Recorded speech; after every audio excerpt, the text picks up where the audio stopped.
আমরা এখন এই বেলুনটা এই বোতলের মধ্যে ভরে দেব এবং সুন্দর করে আমরা মুখটা বোতলের এতে আটকে দেব।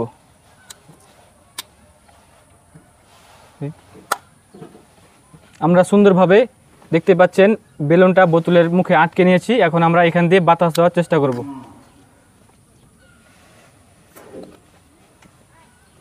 আমি বাতাস দিচ্ছি কিন্তু বেলুনটা ফুলছে না। এর না ফোলার কারণটা একবারে সিম্পল, যখন আমরা বাতাস দিচ্ছি তখন কিন্তু বাতাসটা ঢুকছে না, অর্থাৎ অতিরিক্ত বাতাস ঢুকছে না, কারণ বোতলের মধ্যে অলরেডি বাতাস আছে। ওকে, এখন যদি আমরা এই বোতলটা একটু ফুটো করে দিই এবং এখান দিয়ে আমরা বাতাস দিই তখন কিন্তু অতিরিক্ত বাতাসটা বোতলের মধ্যে ঢুকতে পারবে, আর তখনই কিন্তু বেলুনটা ফুলে যাবে। ওকে, আমরা এখন সুন্দর করে একটা ফুটো করছি। আমরা ফুটো করে দিয়েছি, দেখতে পাচ্ছেন এখানে। এখন যদি আমরা এখান দিয়ে বাতাস দিই তখন কিন্তু বেলুনটা ফুলে যাবে। ওকে,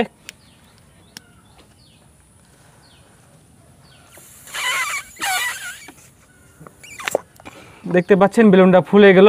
ওকে, আমি কিন্তু এই মুখটা ছেড়ে দিয়েছি, তাও কিন্তু বেলুনটা এখনও ফুলে আছে, কারণ আমি এই ফুটোটা ধরে আছি।